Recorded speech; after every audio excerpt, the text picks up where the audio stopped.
The Most High is my rock. I keep my Bible on top. The Most High is my rock. No time for cupcake and the cutlet. Hit the streets and start cutting. The Israelites are bubbling. The Israelites are coming. I don't celebrate Thanksgiving. You can keep the stuffing. It's pagan, disdain, it's vain, it's nothing. The European Union about to hit the button. And I feel sorry for you if you think the Lord is bluffing. That's why I hit the booth and I tell the truth. Are you fishing with the truth? Homie, where's your fruit? If the Most High is your rock, don't treat him like a side piece. Come in this truth plan and treat you like a side piece. He's the God of mercy and wrath. So do you want to fly or do you keep the Bible on cop? The Most High is my rock. TK. Rock.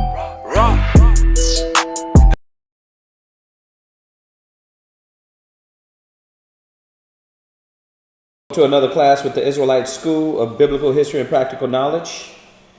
Okay, we're gonna, I should say Shabbat Shalom to everybody. Remind everybody it is the Sabbath. Keep it holy. Keep your mind, your spirit locked into the Most High. This is the day where you want to keep all confusion and negative and focus on what the will of the Most High is, man. So it's time to take off from all that madness, man. I know why the Most High gave us the Sabbath, man. It just sucks. It sucks that a lot of Israelites still have to work on the Sabbath, have to go to work, deal with these damn jobs, deal with the Americano way. So Shabbat Shalom to everybody online. We're going to open up with questions. See if y'all got any questions for the Sabbath. You got any things y'all want to talk about? Now's the time. Got another good class for y'all. This is another class from the brother asking a question. He's coming with some good questions, and we want to make sure we facilitate the answers, man, in their entirety, give the full understanding. So we're going to be touching on that for brothers, sisters. If y'all got any ideas y'all want to go over, I know y'all been hearing this, but it's not for y'all. We've been getting a few subscribers. I mean, we get one almost every class. After class, I'll get somebody that says they subscribe to your channel. So I'm just trying to, our little opening. We know y'all hear it all the time, but for them, we do have classes 7 days a week, and it's split between this channel and our other channel, which is the Israelite School of Biblical History and Practical Knowledge, all spelled out. And we basically have it's 6 days of class. All right. So if you want to get class, you want to get these topics, you want to work on your spirit. A lot of our classes is yes, you get the knowledge classes, but you also get a lot more working on that spiritual man, that spiritual woman, and getting the wisdom to how to change that inner man or inner woman. So, I mean, y'all know that the ones that been subscribed to us, y'all know what we do. Why everybody pills in here online, for y'all that don't know, we just opened up a school about 7 months now out here in Norfolk, Virginia. And we're trying to do our thing out here, get the word out, do the work of the Most High. So we got a school, we got class times. If y'all want to get to class, when our number comes up on the screen, you can come and check us out when the address comes up there. We're also in Houston, we're in San Antonio. I think Albuquerque is trying to do like we're doing, from the grassroots, get it popping out there. Let's see here. One of the most important days for us Hebrew Israelites that are coming up is the Passover. So as you come back to the law, statutes, commandments, and you start following the high holy days, the Passover is coming up. It's coming up. We're going to be celebrating it on April 12th. All right, and that's a day. That's a day. Everybody should be off on that day, but some people, some jobs don't give a damn. They don't care. So it's going to be in San Antonio, Texas. Our school, we all get together. All of our schools get together, celebrate, commemorate. That's the time of the year where you do see that there's more brothers and sisters doing the work. That it's not just you. It's not just you and the brothers you with. It's other brothers and sisters doing the work. Same thing you're doing also. All right. Are we on Facebook too? Yes.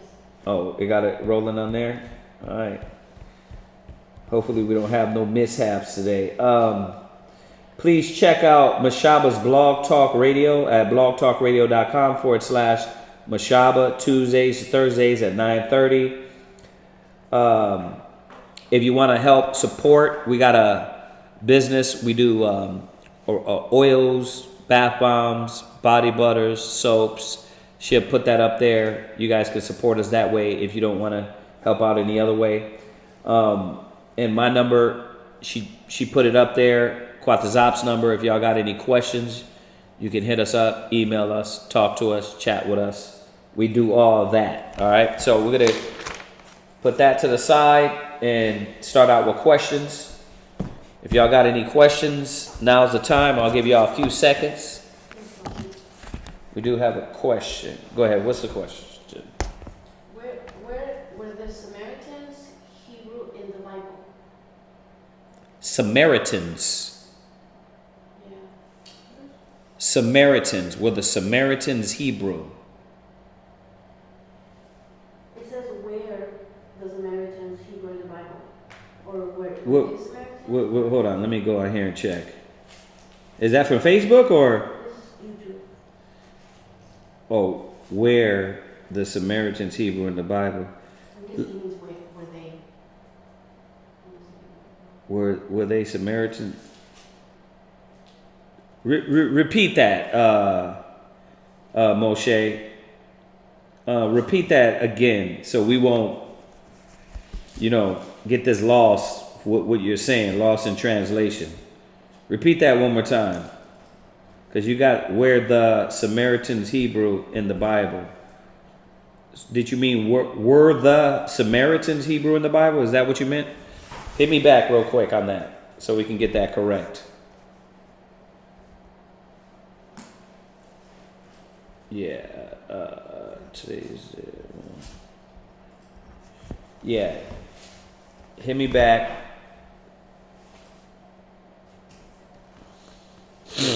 Real quick. Y'all keep coming with these questions though, man. I like the change. I like to switch it up. I'm gonna say it again while we're waiting for this brother to get back on that typo right there. Check out The Hidden Truth. And if you can throw that in there too. The Hidden Truth Bible Show. We're trying to get that rolling. We're gonna be doing one a week. And then also we have our news show coming up, bringing that back out. If y'all familiar with us, we did this on our main channel. We did our news show, and then we did our local cable show out there in Houston. So we're getting that back rolling, and those are more, the time on those is a smaller time. It ain't a 2 hour. We got an hour, and then we got 30 minutes for the other one. Yeah. He said, I guess it means were they Hebrew. Were they Hebrew? The Samaritans? No. The Samaritans weren't Hebrew. Go to, y'all got y'all Zondervan?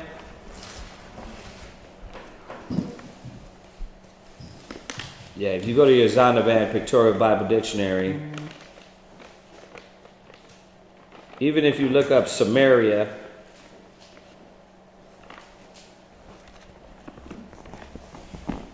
these weren't Hebrews.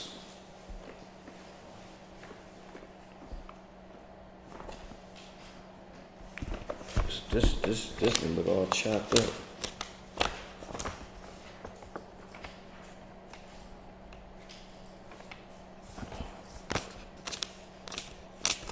Yeah. So they are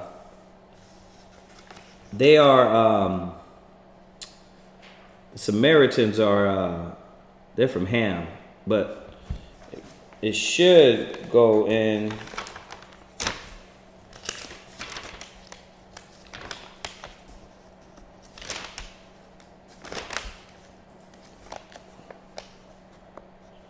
You found it in there? This. No, that's he's talking about Samaritans, not Sumer. So Samaritans.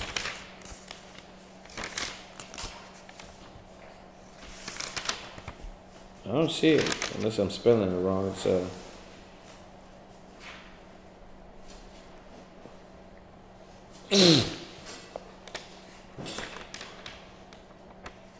Samaria. It probably had to. Let me get it in here.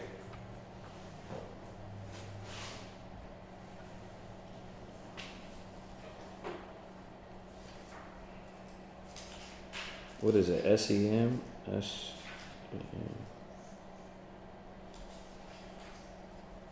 Well, Samaria. Yeah, SAM. So if you go to Samaria in the concordance, it says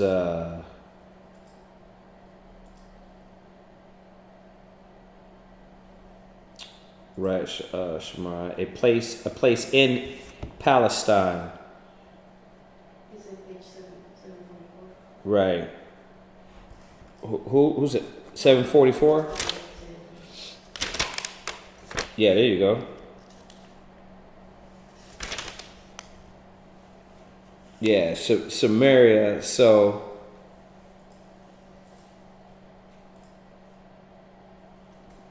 I was trying to see if they say it in here that they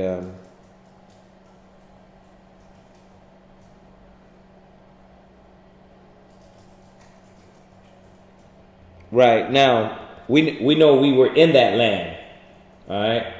So we were in the land of Samaria. Let me just say that. But the original people of Samaria, they weren't Hebrews. But we know that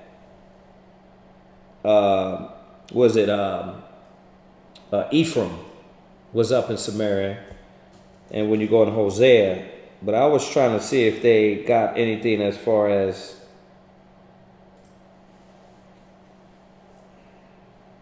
no, they don't got.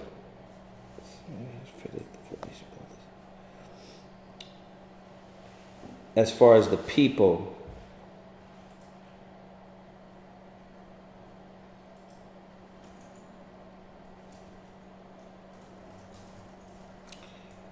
because remember, we took that land from these nations. So,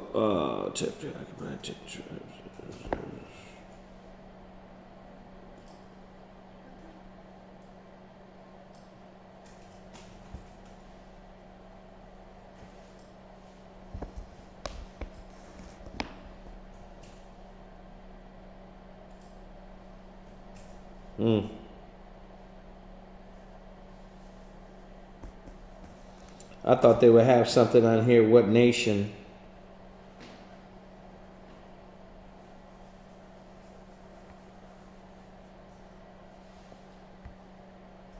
Right. So the earliest name of this section of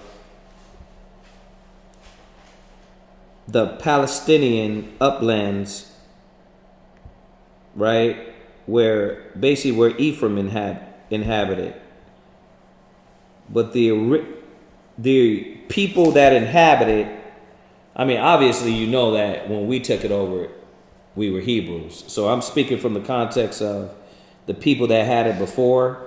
No, they weren't Samaritans. I mean, they weren't Israelites or Hebrews. Let me look for it. Let me find it, because it should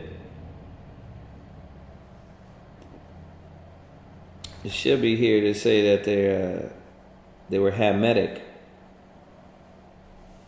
Yeah, let me look for that one.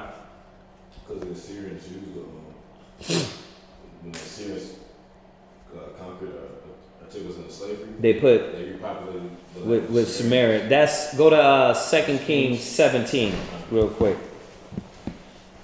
Yeah, but I was trying to look for where. Do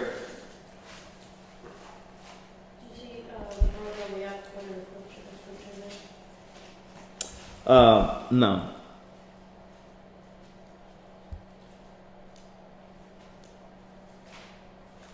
Right. Yeah, you could go there too, the land of Samaria. No Jews, but Khan, I was trying to go from the actual heritage standpoint and show him that it was a Hamitic people. But yeah, you could go there, John. But let's go to, before we go to John, let's go to 2 Kings 17 real quick. Start at verse 5. Yeah. Who started at 5? Yeah, go ahead. Then the king of Assyria, 2 Kings chapter 17, verse 5. Then the king of Assyria came up throughout all the land and went up to Samaria and besieged it 3 years. Right, because that was our land. Go ahead. In the 9th year of Hosea, the king of Assyria took Samaria and carried Israel away into Assyria. So we inhabited Samaria. Ephraim was up in Samaria. Go ahead. And placed them in Halah and in Habor by the river of Gozan, and in the cities of the Medes. For so it was that the children of Israel had sinned against the Lord their power, which had brought them up out of the land of Egypt from under the hand of Pharaoh, king of Egypt, and had feared other gods. Right, so where you at? This is verse 8. 2 Kings what? 17, verse 8. 2 Kings 17 and 8. Go ahead. And walked in the statutes of the heathen, whom the Lord cast out from before the children of Israel, and of the kings of Israel, which they had made. And the children of Israel did secretly those things that were not right against the Lord their power. And they built them high places in all their cities, from the tower of the watchman to the fenced city. And they set them up images and groves in every hill, every high hill, and under every green tree.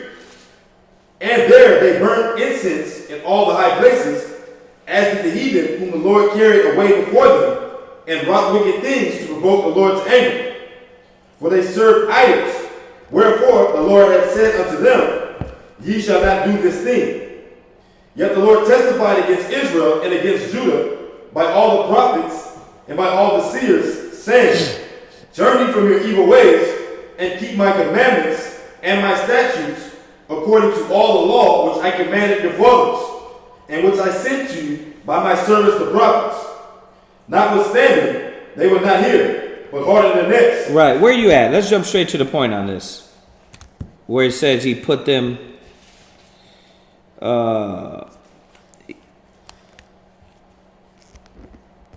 where he put the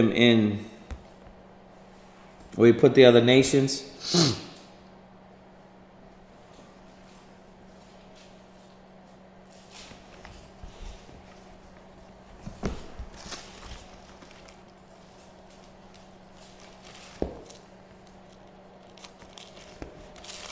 Like verse 24. Yeah.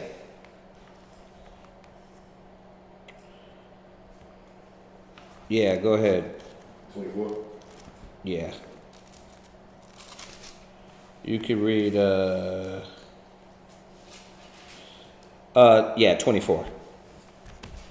And the king of Assyria brought men from Babylon, and from Cutha, and from Ava, and from Hamath, and from Sepharvaim, and placed them in the cities of Samaria instead of the children of Israel. Right. So see, and that's why who said John 4:9?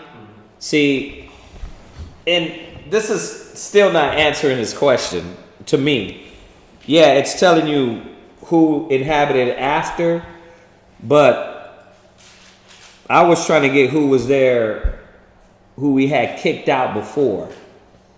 Right? Which Hamites, Jebusites, Gergesites. But now, after the fact, when Israel was kicked out, we were brought to Assyria for captivity. You got these Hamath, Sephardim. These were all Cushites, right? These were all Cushites that were put in the land. Go ahead. So now you will go to John and you would see that why he said, yeah, the Jews have no dealing with the Samaritans after the fact, right? Go ahead. Verse 25. And it was so it was at the beginning of their dwelling there, that they feared not the Lord. Therefore the Lord sent lions among them, which slew some of them. Right, so we get that. We don't have to read that. I mean, this is just showing you that we were inhabiting Samaria. The Most High punished us, took us out. These Assyrians went and took Cushites, Ethiopians, and put them in their land. So, I mean, I don't know if that's answering his question, though. What's that? 4 and 5, it said that the city was called Sakar. So that can give an idea that the name of the land was that name of the Hamites at that time. 17? No, in John chapter 4. And if you go up to verse 5. Let's go there. John 4.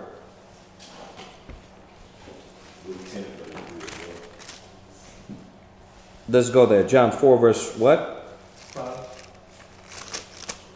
Read that. John chapter 4 and verse 5. Then cometh he to a city of Samaria, which is called Sychar, near to the parcel of ground that Jacob gave to his son Joseph. Now Jacob's well was there. Yahushua therefore, being weary with his journey, sat thus on the well, and it was about the 6th hour. Okay, and why were you saying that? I was just saying, as far as the name of the land at that time, it said which was called Sakar. I was saying back in 17. Right. The original name of the land. So, which is basically a place. Sakar is just a place in Palestine, Hebrew origin. So I guess we need to ask him. So, when you say Samaritans, what period are you talking about? Was it the period that we took over? Right, because we know those were Israelites in there. It couldn't be. Obviously they were Hebrews, or was it after? 17, 2 Kings? 2 Kings 17 shows us that they were Cushites afterwards in the land of Samaria. Okay? Yeah. If you go to Luke 10, and the parable of the Good Samaritan, okay, it makes a point of saying a Levite passed him, because the question was posed is, who is my neighbor? And in the verse, you can read it? Yeah, but you can read it, but answering his question, he wants to know were the Hebrews. Some of us did. Because yeah, of course. You can't say that obviously, you know what I mean, the land of Samaria, us being scattered, some of us went back, you know what I mean, but as far as the Samaritan people, what time period were you asking about? Was it before? Because obviously there were Hamites there. We kicked them out during the time of Joshua. If it's after, we inhabited the land of Samaria and then we got kicked out. So, and then the nation, the Ethiopians were there.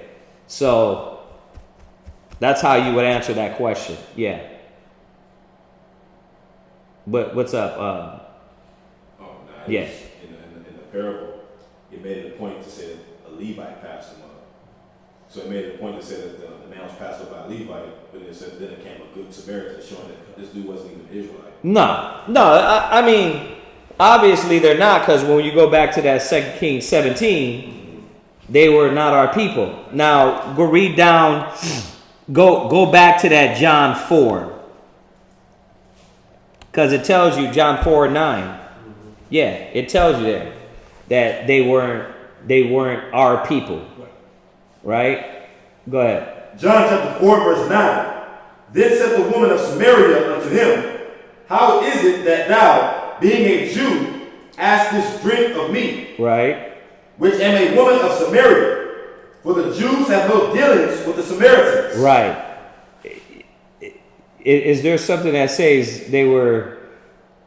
What I was looking for was them coming from like Ham. That's which way I was going with it. But I mean, this is a way it can be answered too. Yeah. He said after. Right. So he got his answer then. If it's after, you see that these are not Hebrews. These were other nations. These were Hamites. These were Cushites. All right. All right. That's a good one. What else we got?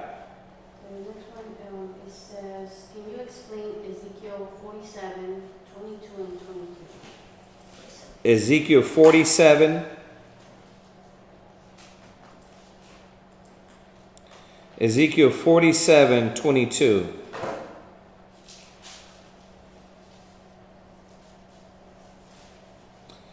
And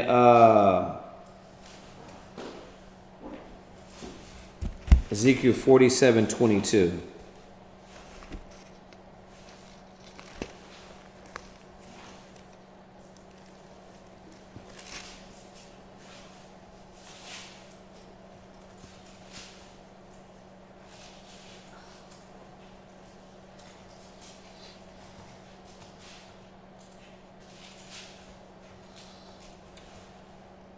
Right.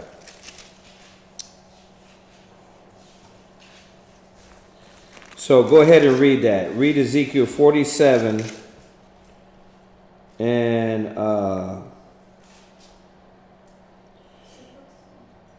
he wants 22 and 23.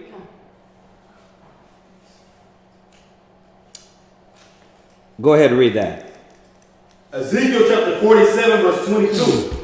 And it shall come to pass that ye shall divide it by lot for an inheritance unto you, and to the strangers that sojourn among you, which shall beget children among you, and they shall be unto you as born in the country among the children of Israel. They shall have inheritance with you among the tribes of Israel.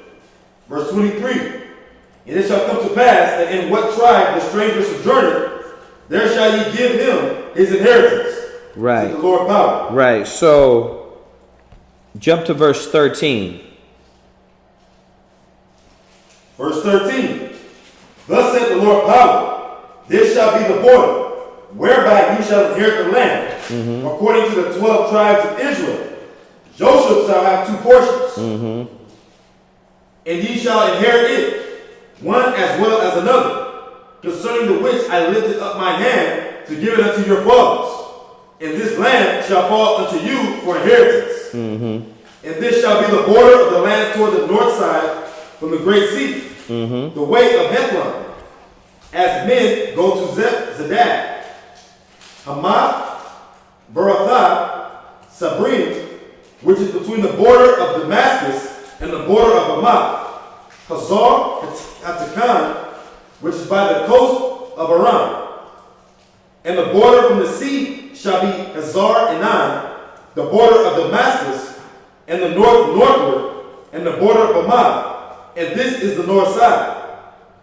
And the east side ye shall measure from Haran, and from Damascus, and from Gilead, and from the land of Israel by Jordan, from the border unto the east sea, and this is the east side. And the south side southward from Tamar, even to the waters of Strife and Kadesh, the river to the great sea, and this is the south side southward. The west side also shall be the great sea from the border. till a man come over against Samaria. This is the west side. Now, let me say this. You know this had to be back then, all right? Without going all over the 75 scriptures of Esau and the nations going in captivity and slavery again and again, this can't be talking about future. Because we know the outcome of them in the future. So this is easy for you to understand if you understand, okay, what was the prophecy of the nations in the future?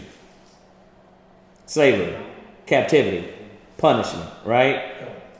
Then also, is there going to be any heathens in Jerusalem? So this was talking about during this time.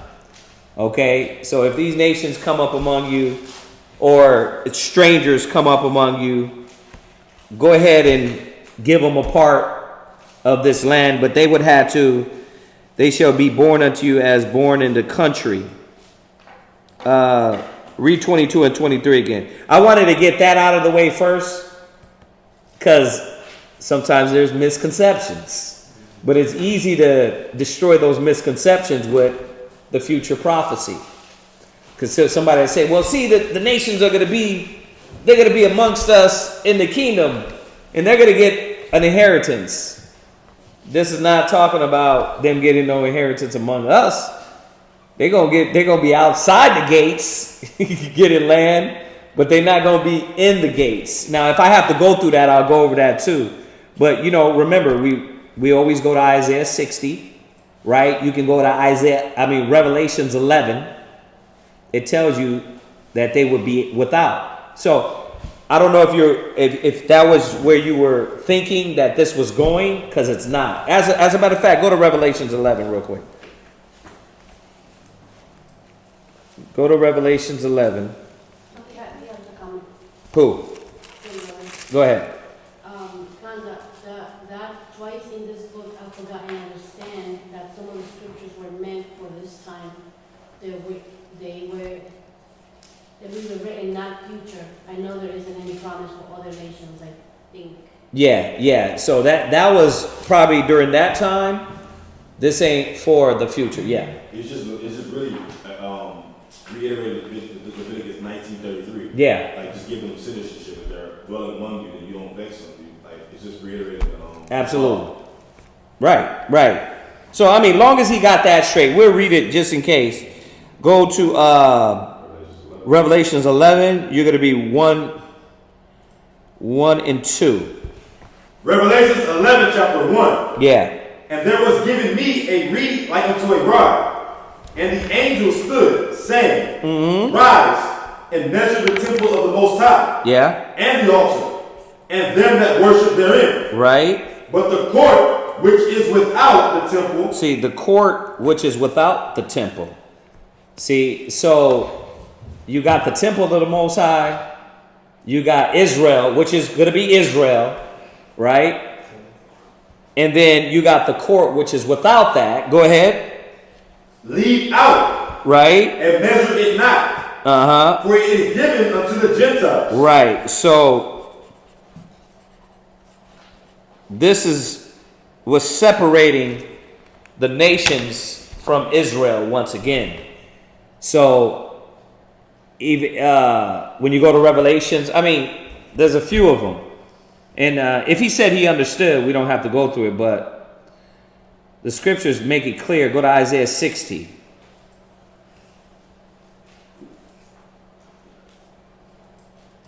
Go to Isaiah 60.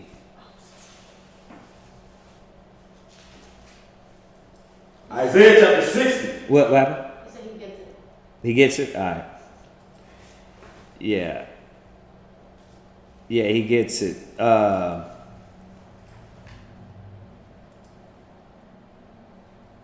Yeah, and like Shamiyar said, this is just reiterating the same thing that is in the law.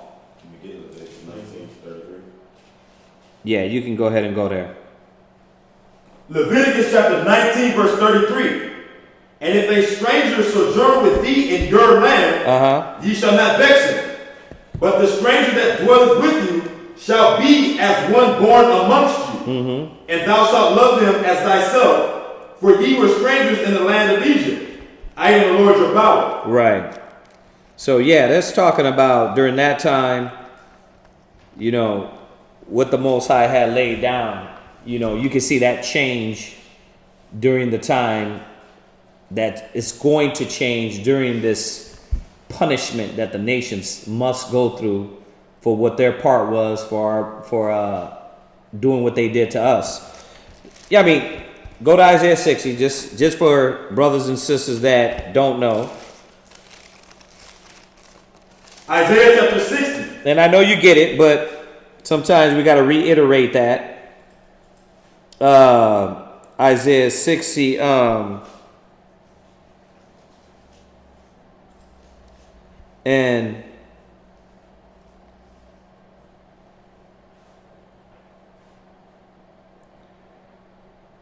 where does it say? You can I read Isaiah 60 and 14. yeah, Isaiah 60 verse 14. Isaiah chapter No. 60 verse. City. What is?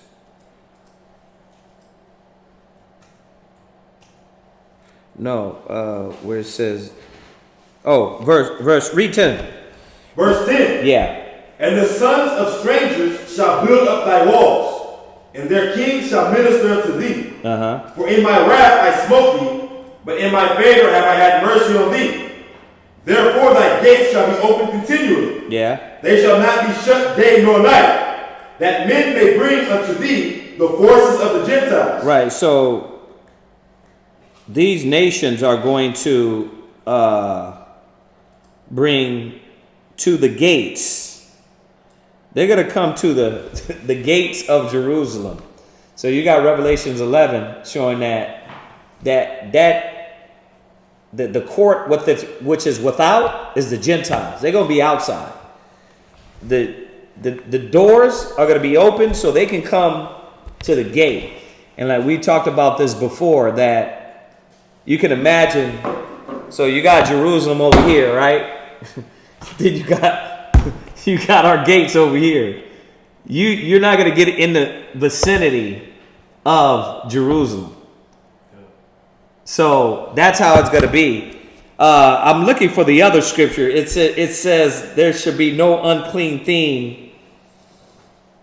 I thought it was in Zechariah. It's another one.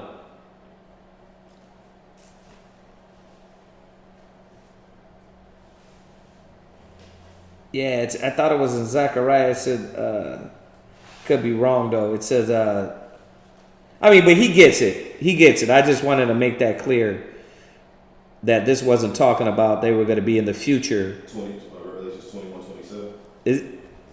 I went to Revelations 21:27.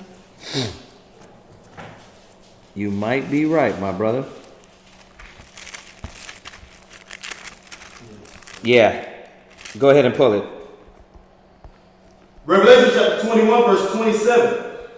Oh, we start at verse 4 or something. No, that. 27. Just drop it. 27. And there shall in no wise enter into it anything that defileth, neither whatsoever worketh abomination or maketh a lie. Right. So just to show you that they weren't going to be amongst us like that, especially in Jerusalem. Now, as far as the world, obviously the nations were going to have their place in lands in the world. But the Holy Land, these nations ain't going to be, no inheritance is going to be among them. And like I said, I understand, but just for the sake of whoever else is watching. All right, that was Revelations what? 21 verse 27. 21. Yeah, Revelations 21. I got to get that one. All right, so any other questions? That's it?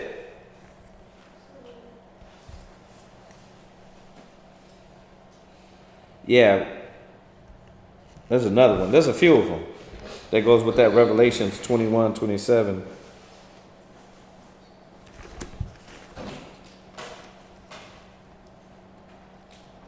All right, if y'all got no other questions, I'm going to go into this class. I got an hour, unless y'all got something else real quick.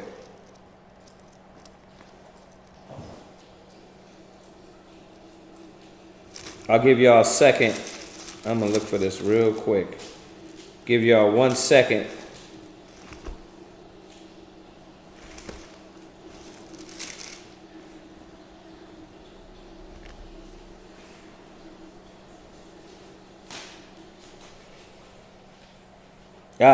Yep. Ooh, y'all got to get this one for your ammo. Go to Joel. Go to Joel 3 verse 17. Yeah. I was wrong. It wasn't in Zechariah. Check this Joel out. Read this Joel. You want to read that one out? Joel 3 verse 17. Add this to y'all arsenal, man. Just on your question about the strangers. Go ahead. Joel 3:17. Yeah. So shall ye know that I am the Lord your God, dwelling in Zion, my holy mountain. Then shall Jerusalem be holy. And there shall no strangers pass through her anymore. Straight to the point. There should be no strangers pass through her anymore. So that's gonna be deaded. There ain't none of that. Yeah, you gotta write that one down.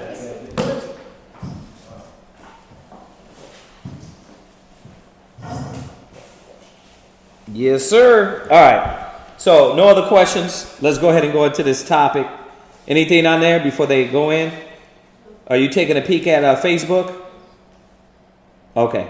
All right. So since nobody has any questions, this topic came off of once again the brother Johnny shooting us good questions, good things. He's sparking his mind. He's like, could y'all go over a topic on this subject? So this is where this comes from.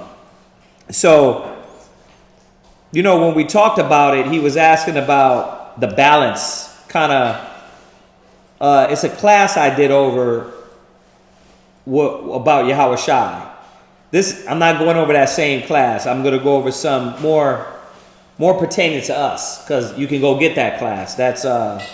It was about the balance of Yahweh Shai, how he maneuvered and how he dealt, and how he was balanced in all things he did. But this is dealing with us. Go to 1 Corinthians 13 and 11. 1 Corinthians chapter 13, verse 11. And the path that we have to take as being men. You know, when I started going over this, the tone of it was, oh, this is for men, right? But as I start going through it, I realized that I can't set that tone. This is for men and women. Now, we know it's talking to man, but this is for man and women, because there's got to be a growth. There's got to be a growth for men and women in the truth, in the knowledge, as you come out of the world and you come into this knowledge. So we're going to be talking from that perspective. Go ahead and read that. 1 Corinthians chapter 13, verse 11. Yeah. When I was a child, I spake as a child. I understood as a child. When Esau raises us, right? Now you understand what I'm saying. The scriptures say, women are your oppressors, and what? Children will rule over you. This is what perspective we're dealing with. When you're raised by Esau with this childlike mentality, this child mind state, no goals, no vision, no backbone, no life, you got to understand that there's supposed to be a time when you get the knowledge that these childish things, the childish ways that America taught you to be, got to go. It's got to be a transition. And that's a constant theme with Israelites, right? It's a constant theme. It's be baptized, be renewed again, be born again, put off the old man. No man can sew old cloth on new garment. It's all saying the same thing. It's saying the same thing just in different ways. And this is, I wanted to touch from this perspective first because a lot of people don't understand that the influence that America put on you is a childlike mentality. And you move, that's why you got grown men, 30, 40 years old, they still act like children. That's why you got grown women and they still act like children and their aspirations are childish. There's no vision for the black Hispanic communities because they're still in this childlike mentality. I got to go to the white man for everything. He takes care of me, right? The only way I can achieve something, brother, is what the white man told me and he gave me. He gave me an American dream, and that's my dream. Well, you got to put away that childish mind. You got to put away the childish thinking. Go ahead. I thought as a child. Right. But when I became a man, I put away childish things. Yeah, I put away childish things. There's so many things that as a black man, as a Hebrew Israelite man and woman, that you learned that was wrong, that was out of the way, that wasn't going to make you more righteous and better for Yahweh. You got to put those things away. You got to put these things aside to keep moving and growing. There's got to be growth, man. And I say that because the black man, if his mama ain't taking care of him, who's taking care of him? His woman, right? If his woman ain't taking care of him, his mama ain't taking care of him, his grandmama, or it's his job, or he's always looking for that nourishment instead of understanding the Most High wants you to be a man. He wants you to stand on your own 2 feet, but you got to put away what thoughts they put in you. Go ahead. Verse 12. No, read it one more time.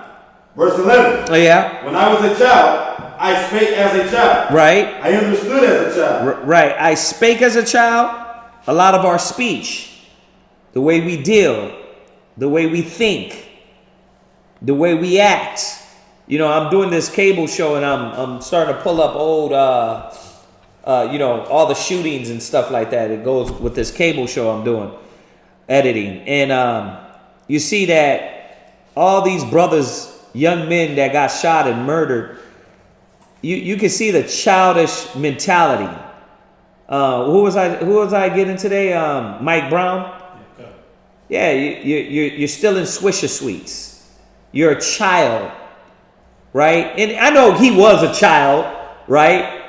But this is your parents didn't raise you with a man-like mind. They told you, you can still live this childlike mentality because the white man put this mind in you to be a slave, to be a gangbanger, right? To be a follower, right? That's why a lot of people go to church. I know this one's going to throw y'all for a loop. A lot of brothers go to church. A lot of y'all come in the truth with the wrong mind. You come in from this black power movement instead of saying, wait a minute, this is far beyond a black movement. Far beyond. But that's why it says you think as a child, then it says you speak as a child. And we know that through your interactions, right? When you look at society, when you look at, yes, they put all the bad examples on TV and media. They do that, right? They put the most ignorant ones up there on media and TV. But come on now, go through the hood, right? And I know you're thinking, well, what is smart? I'm not talking about because you're educated by the white man that you got wisdom. I'm just showing you that the Most High wants us to come out of all of that. Whether it's the thug life mentality, whether it's the suit life mentality, those things ain't going to save us. Those are childish. The white man gave you that. America gave you that. Go ahead. I understood as a child. Right. And then your comprehension about life. What is your life goal? It's like a child. You're still trying to play around when you're a damn grown up. grown up, 30 years old, 40 years old men, you still in the club. You still looking for women. You still doing childish things. It starts like right here. But we haven't transitioned from that childlike mentality, man, and that's what hurts the black homes, right? It hurts our young boys growing up. Another picture I was pulling up, you get all those images for editing, but it was a picture of 4 Judites and they're sodomites. And somebody put a caption and it said, black women, you got to raise your black boys. Right, correctly. You know what I mean? But that's the whole thing, that's what mentality is consumed us. Because you're not thinking the way the Most High, the Creator, this knowledge says. You're still thinking like the white man, the big kid, the big skydiving, you know what I mean? Mountain climbing. He want to do everything fun. He hasn't transitioned from a childlike mentality to a real man and a leader and a conqueror. Look at Trump. It's a big kid, big childish, grown, disgruntled, red baby. That's what he is. So these are the things we got to transition from. Go to 1 Corinthians 14 and 20. 1 Corinthians chapter 14, verse 20. And what does that got to do with the point? There's no way we're going to get to understanding how to think like the Most High if you still think like Americans, if you still think like the so-called white man, if you still think like your mama taught you.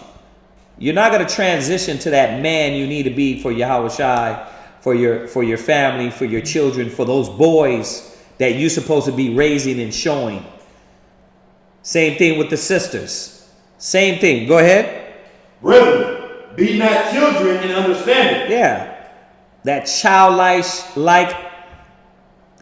goal-orientated, life is a game, it's a joke.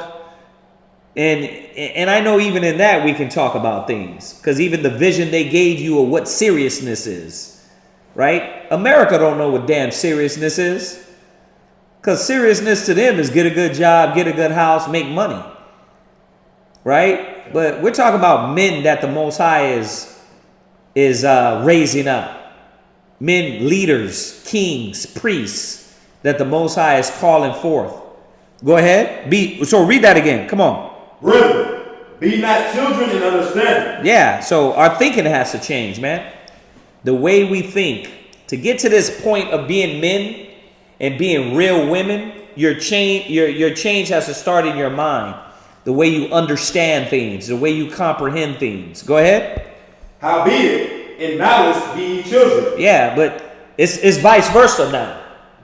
Right? You see the malice through the communities because you're quick to shoot somebody, stab somebody, kill somebody, rob somebody, be angry at somebody and let that change your life. You're quick to do that. That's got to change.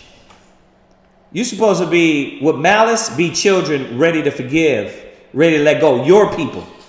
Because we always talk about that. You'll do that with the white man, with America, with the other nations.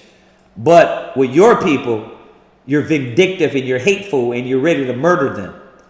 It's got to change, man. But once again, the point that's being established is your understanding and the way you've been raised as men. And I know it sounds like we're talking about boys. No, we're talking about 30, 40, 50-year-old men still chasing the wrong thing. You got old men out there that they supposed to be the elders. You supposed to be the leaders. You supposed to be the voice of the community. You supposed to be the fight, the vigor. And there's none of that. There's none of that. That's why it starts with us, young men that are seeing it. Because there's not a lot of old men that are ready to stand the hell up. You know what I mean? And now, yes, there's a portion, Israelites being woken up, old men. But come on, man. Even amongst that, look at the brothers that's waking up. Come on, who you see out in those streets? Young men. Because the old men, it says the elders have ceased from the gates. The elders have ceased from the gate. Go there real quick. Let's throw that one in there. That's Lamentations, right?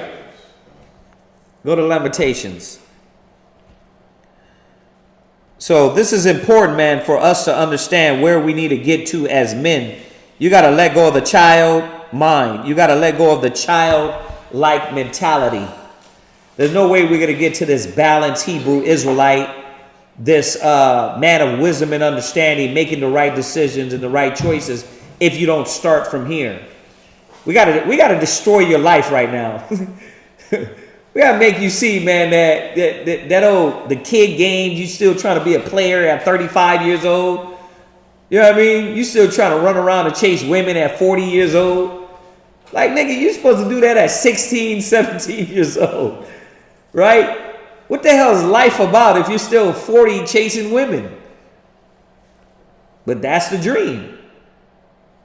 Right? You got it? Yeah. Lamentation, was it 5 and 5 and 14. Go ahead. The elders have ceased from the gate. The young men from their music. Yeah. Well, the elders have ceased from the gate. There's no more old men that are doing the right thing because the cycle is continually going. It's continually going. You're raising boys that don't turn to men. You're raising these young black men, Hispanic men, Native American men, and they got no fight, man. It's sad to see. It's sad to see. That's why we got to take the torch. We got to take this torch and run with it, man. You can't worry about weakness. You can't worry about weak brothers and sisters that don't see this. There's got to be torch bearers. There's got to be a Joshua. There's got to be a Moses. There's got to be these type of men, the Isaiahs and Jeremiahs, man, the Noahs. We were just talking about Noah in the car. The only man that seen it for 100 years of teaching, preaching, and building the ark. It's got to be. You can't worry about weakness and doubt, and because you're just going to fall back into the mind state that you came in with. There's got to be some damn growth, man. Go ahead. Read that one more time. Lamentations chapter 5, verse 14. The elders have ceased from the gate. Right. The young men from their music. Right. The joy of our heart is ceased. Yeah, the joy of the heart of what? The mighty men, the leaders of the world has disintegrated. When you look at a man now, you ever see a brother nowadays, man, with that big, you to be having those big beards, you be like, man, I know that's a Hebrew Israelite.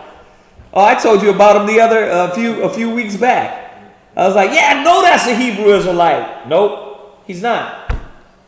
But you thinking that beard is mighty, his spirit is strong. But it ain't. That's just his outward appearance. That he's adopted. And I'm going to say it again. If it wasn't for Rick Ross, I know, Israelites, we've been doing this since being birthed. But we don't start the fads. They didn't want to dress like, be like us back in the days. You know what I mean? That masculine beard, that big beard, that mighty look. Right? That's why they still try to sweeten it up. There's nothing wrong with trimming your beard, but it's so masculine, they gotta some way effeminize it. But yeah, if it wasn't for Rick Ross, they wouldn't have that beard. The fad wouldn't have gained its popularity like it is now. So, man, there's got to be some real examples out there. And it's got to start with the young men being raised correctly, pulled out of this childlike mentality that America got them in. That's why they pump the video games. You know what I mean? Well, what you want to do when you grow up? I just want to play games. You know what I mean? I got to get on my son for that. What you want to do when you get older? He like playing games so much, he want to what? I want to create games. You know what I mean? But see, that still goes back to what they're doing. right? Now your goal is all about playing games, video games. Bro, we need leaders. We need strong men on the front line to show the nation of Israel, man, that there is still life, right? So jump from there, jump back. 1 Corinthians 14 and 20. 1 Corinthians 14 and 20, right? That's where we were? Read that one more time. 1 Corinthians chapter 14, verse 20. Go ahead. Brethren, be not children in understanding. Yeah, so the childlike mentality has to go. We got to get it out of here, man. We got to understand what the will of the Most High is, man, and not be angry about it like kids, and understand this is what we got to do. You know, and we have to bear the burden, right? We have to bear the infirmities of the weak. That's what men do, right? We throw our family, we throw our children, we throw our women on our back. We ain't like Esau. We ain't gonna, you know what I mean, put the tranny on the front line. No, we're gonna bear this burden. Listen, if you ain't, I know the Most High hasn't chosen that will. Go to Ecclesiastes 11 and 10. Ecclesiastes chapter 11, verse 10. Ecclesiastes in the Bible 11 verse 10. Go ahead. Therefore remove sorrow from thy heart. Go ahead. And put away evil from thy flesh. Go ahead. For childhood and youth are vanity. Yeah, like I said, I know it sounds like we're talking to kids, but we're not. You know, when we're talking to grown Israelite men and women that still want to run around, and you got it with women too. You still want to be a little girl and run around and look for this dream of being a princess and somebody taking care of you, and him bringing you a glass slipper. That's the mind state. Him bringing you a glass slipper is going to make you be a princess. And you do that and with 50 Negroes under your belt, and it didn't change nothing. It doesn't make you a better woman. It doesn't make you a better mother, right? Because you still trying to live in this childhood mentality. Yeah, man, America is terrible, bro. America is terrible. No, life ain't about all you got to do is have fun. The wicked think like that. When you go back to Wisdom of Solomon 2, it says the wicked think, oh, you know what, man, let's live life to the fullest. What you gonna do? Oh, man, you gotta have fun, bro. You gotta live a little. You're too uptight. Not here. Not in this kingdom. The Most High told us this is not your rest. It's time to work. It's time to build. It's time to show forth that example. In the kingdom, you can kick up your feet, sit around, right? You'll be able to do that. But here, man, it's work.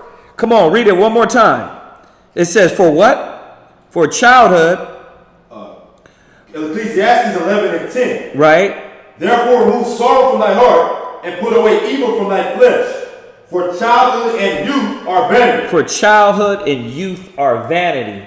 So when you come into this knowledge, you got to let go of that childhood, youthful vanity, illusion of what the world is and the lies that America told you. Man, the world is good. There's good people out there. Man, the Most High tells you what is good and what is not. Where you're supposed to be. What your job is, what your mission is, and serving Him. Go from there. Go to Ecclesiasticus 37:27. Ecclesiasticus 37:27. Ecclesiasticus 37 verse 27. Yeah. My son, prove thy soul in thy life. Yeah. And see what is evil for it. Right. And give not that unto it. Yeah, you're supposed to be, as a man. See, as we raise these young men, this is what's supposed to be happening, man. And I'm not saying I'm the foremost example. I'm the only one that does this. But what we're supposed to be doing with these kids is showing these kids, man, the logic of why the world the way it is. My son's 10 years old. I'm teaching him that I've been teaching him that since he can comprehend. He can comprehend. I'm not just going to let him veer into the video games and sit into the sofa and let him think life is that way. Because then he might be out there and talk to the white man, disgruntled, right? And get his head blown the hell off. We got to be teaching the kids, man, the wisdom and understanding of what you need to maneuver and survive and build and grow in this world. And how to serve the Most High. That's what we're supposed to be doing. We need to be showing them what is good and evil. Listen, leave that alone. Don't touch this. The deception of the so-called white man in America. We got to show them. We got to start at a young age. You know how, the scriptures say 12 years old? Bruh, we got to start at the kid. Once they start comprehending, you got to be telling them, this is evil, this is wrong. Because if not, guess what? School will do it. They'd be in daycare painting damn pictures of Christmas trees, right? Before they even 1 year old. And Thanksgiving turkeys. And by the time they get one, they'd already, in their mind, symbolically what? They already want a Thanksgiving turkey or a Christmas tree. So you got to start young. We got to start telling our kids, man, and showing them what life is about. And this is the realness, is that you got to know what is good and what's evil. What you're going to stay away from and what you can partake in. Because if not, your ass might end up in a body bag. That's real life. You end up in a body bag. You end up with one leg. You end up damn peeing in a bag because you got shot, stabbed. I have to tell my son like that all the time. Everybody ain't good like you. You know what I mean? You thinking everybody is good and everybody's wholesome. Nah, bro. They'll pull out a knife at school and shank you. You know what I mean? All these kids shootings these kids bring guns to school. But that naive mind got to be eradicated. That's that childlike mentality that America has deceived our people with. Read that one more time. Ecclesiasticus chapter 37 and verse 27. Go ahead. My son, prove thy soul in thy life, and see what is evil for it. And give not that unto it. Right. So you don't supposed to give yourself over to those weak things. So now we go into raising this Israelite man. First, I'm learning that I gotta put away the childlike mentality that America is instilled inside me, right? Got to put that away. So let's go over into how we gonna get there. How are you gonna learn how to be a man? And I simplified it. I made it basic. Yeah, we know the scriptures, the laws, statutes, and commandments, but this is the perspective we're going to touch on today, which is learning balance. All right? We know it's the law, statutes, commandments, right? The whole Bible. We get that, but we're talking about balance, right? Because as soon as you put away those childish things, then you're starting to look at what life is really about. What to touch, what not to touch, right? To go to the left hand or the right hand. That's the reality. How much not to. This is what we're going to be talking about. Go to Ecclesiastes 33:29. Ecclesiasticus 33 verse 29. And this is going to teach. Yeah, like I said, this is not a kids class, but it's going to teach the kids to really understand what life's themes and choices have to be made. How many grown-ass men still don't realize what choices they make is the problem? Huh? How they deal in life is the problem. Right? So you're a grown man now. You're 30-something. You got the truth. You got the knowledge. And you're still trying to blame things on the white man. The white man has only been the problem up to the point where you got the truth. Now it is all on you. Ye shall know the truth, and the truth shall make you free. You were supposed to get this knowledge and put off all that madness. Put away that childlike mentality. But a lot of people come in and you try to mingle that with the truth, with the knowledge, and you still are confused. You still make the wrong choices and decisions. Read that. Read where you at. Ecclesiastes chapter 33, verse 29. Go ahead. But be not excessive toward any. And without discretion, do nothing. Right. So you have to go in life and realize to the left hand, to the right hand. Right? How do I deal with life? I can't be excessive in anything. You can't be an over excessive drinker. Right? Well, it's lawful to drink, brother. Yeah, but where has that got in our nation? Right? A lot of people don't understand this. A lot of brothers, sisters don't understand this. They're excessive at one point, and the other point, they don't balance these things out. What's going to make you a perfect man and a perfect woman is understanding how much to give into, how much not to give into, how much to apply, and how much not to apply. This is how it works, man. Read that one more time. But be not excessive toward any, and without discretion do nothing. Yeah, excessiveness. The excessive things of life is what destroys a man or a woman. You don't know when to stop. Right? You don't know when to stop. Right?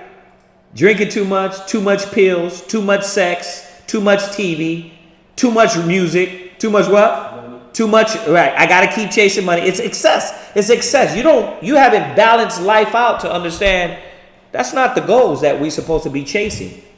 Yes, back to the basics, the commandments, the laws, righteousness, holiness, the truth. That's supposed to be the first goals. Right? But you don't understand that concept.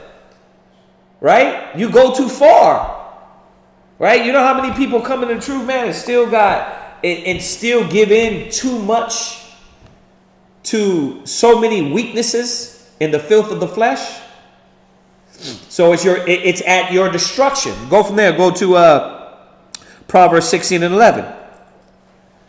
So we're going over what it takes. I said men, but what it's going to take to be a man and a woman and come out of this childlike mentality that America has put in you. And we're talking about balance. We're talking about not giving in to the weaknesses, right? Not giving in to the flesh. Being able to understand how not to go too far beyond in everything and anything. Go ahead, read that. Proverbs 16 verse 11. A just weight and balance are the Lord. And that's what we are supposed to be becoming. A just, balanced man and woman. Right? Not excessive in any way. Not overboard in anything we do. Right? If it's eating, you're not overboard. That's what the Most High is requiring from us. You're not going to understand it. You're not going to know how to deal with it unless you start applying the laws. This is a lot. This right here, man, is a simple concept, but how many people don't understand that? As a man. Right? They're like, you got to drink a beer every day. Right? You got to go to the gym every day. You haven't balanced your life out. The only thing you can't do and can't get enough of because your mind has not had it at all is the spirit. You can't get enough of the spirit. Right? Yeah, you might have to take a break from reading, but you can't get enough from the spirit. You can't get enough of the spirit in studying. Because that majority of your life, you've been without that. You've been without the Holy Spirit. So the Most High wants us to be a just balance. not too excessive in these things in our life, this is going to make us a full-fledged man and woman, better at what we do and all the things we do. Right? If you're too loud, you got to learn how to balance yourself out. You got to learn how, brother, you got people that are too loud. Right? Too obnoxious. Then you got people who are too quiet.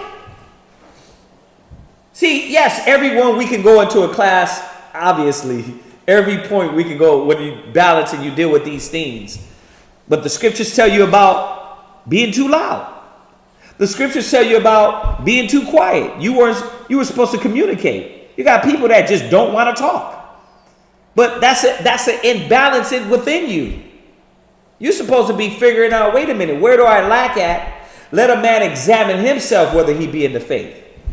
Let a woman examine herself whether she be in the faith. Let me balance these things out. I'm too aggressive in my house. Right? Let me balance this out. You know what I mean? I'm too excessive in my house. Let me balance it out. For men, that's why I said for men and women. You realize the men and women are doing this. The women she too damn loud. Right? And the man is too quiet. It's an imbalance in the household. And therefore things are out of order. When we start coming in the right balance and lock it into the spirit, things will settle in the right place. Right? Go ahead, read on. All the weights of the bag are his word. Right. Go from there. Go. Where are you at? That was Proverbs 16 verse 11. Proverbs 11 and 1. Go to Proverbs 11 and 1. Proverbs chapter 11 verse 1. Uh-huh. False balance is abomination to the Lord. Right. And this is why a lot of the things we do, it gets overboard.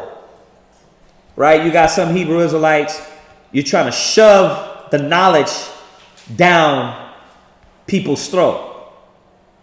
And then it's like you turned them off.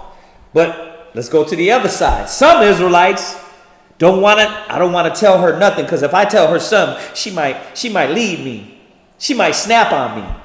It's no balance. Right?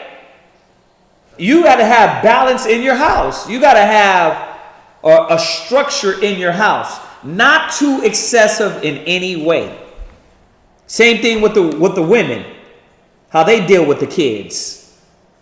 That's why just look at yourself. If you wake up every day, you one thing, and you're emotional and you're loud and you're angry, it's like it's too much. You're not balancing out what life is.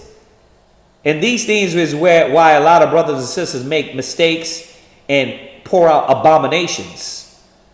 Because they're not looking at themselves. They're not seeing the things they do is wrong, off, overboard. Go ahead.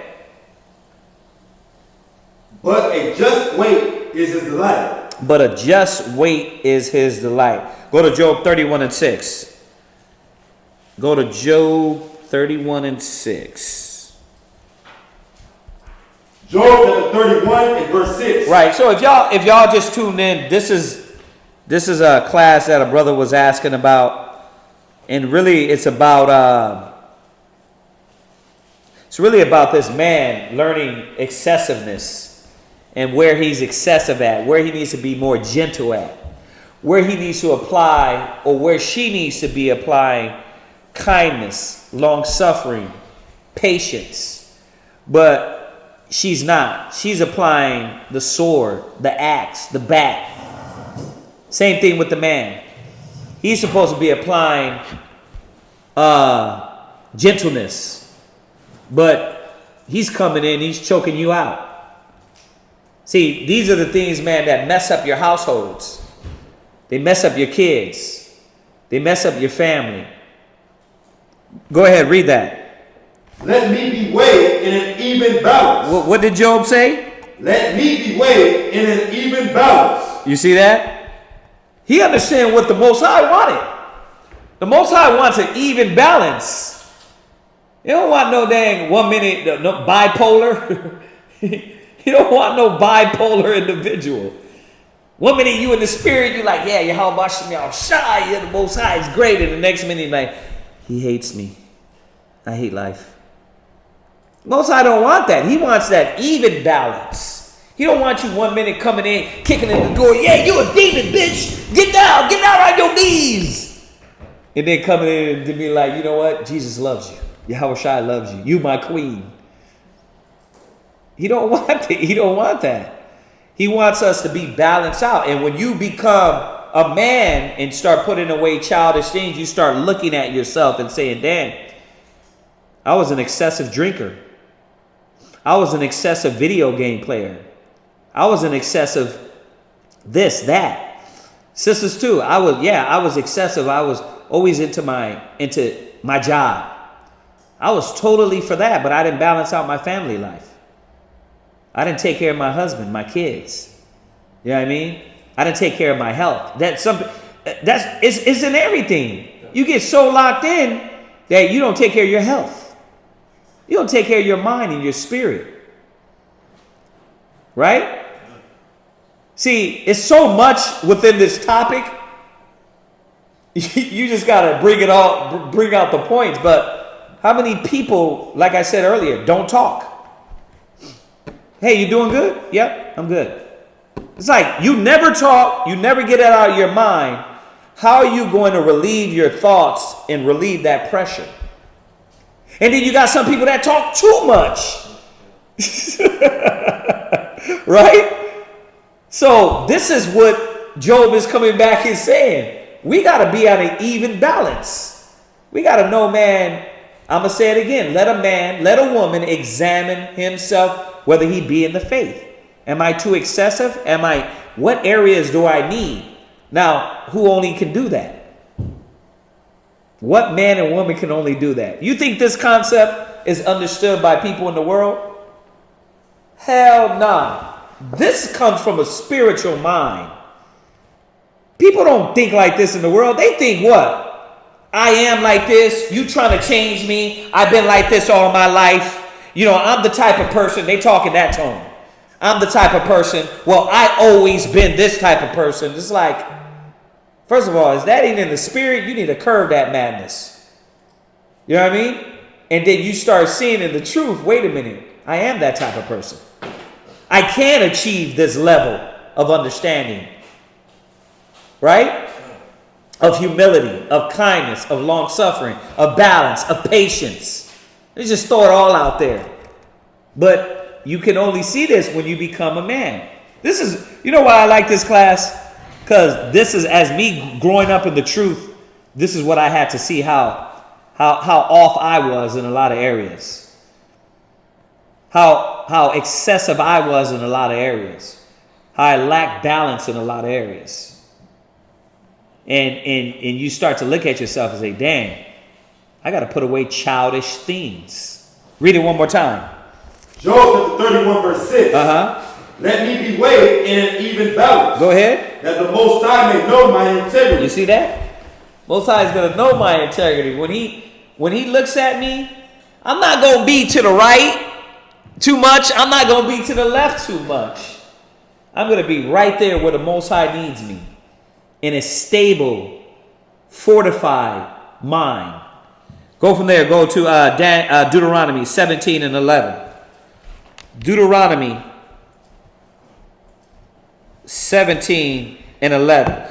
A lot of young brothers and sisters need this topic because what it should initiate is for you to start looking at yourself. If anything, for you to start looking in the mirror and saying, dang, what type of person am I?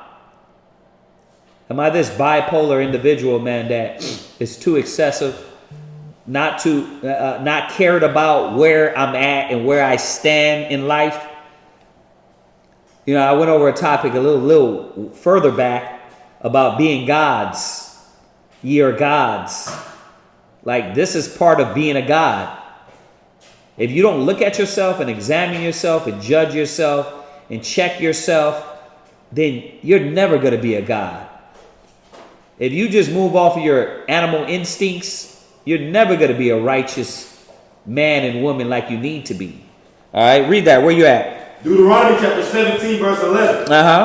According to the sentence of the law, which they shall teach thee. Go ahead. And according to the judgment, which they shall tell thee, thou shalt do. Thou shalt not decline from the sentence, which they shall show thee. Read. To the right hand, nor to the left. Why is it saying that? You see that? Why is he saying like you weren't supposed to decline from the scriptures from the right hand or to the left?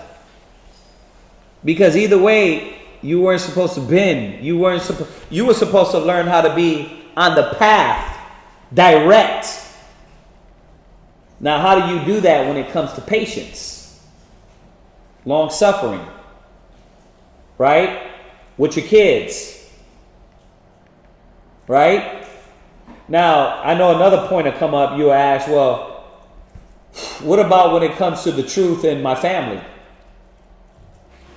Right? Well, we're going to get there. We're going to get there. Go ahead, read. Verse 12. No, go from there. Go to Deuteronomy 5:32. We're going to get there. We're going to talk about the family. I'm going to get these out and hopefully get into that point. Go ahead.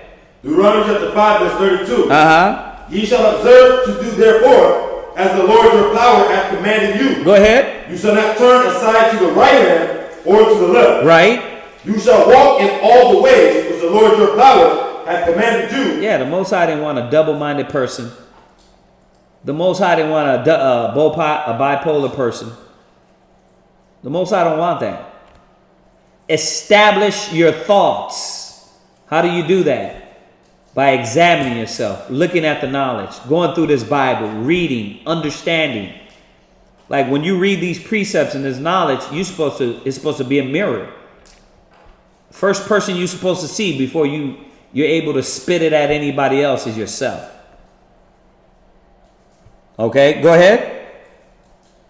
That's 32. That's 32. Oh, go ahead, read on. That ye may live, and that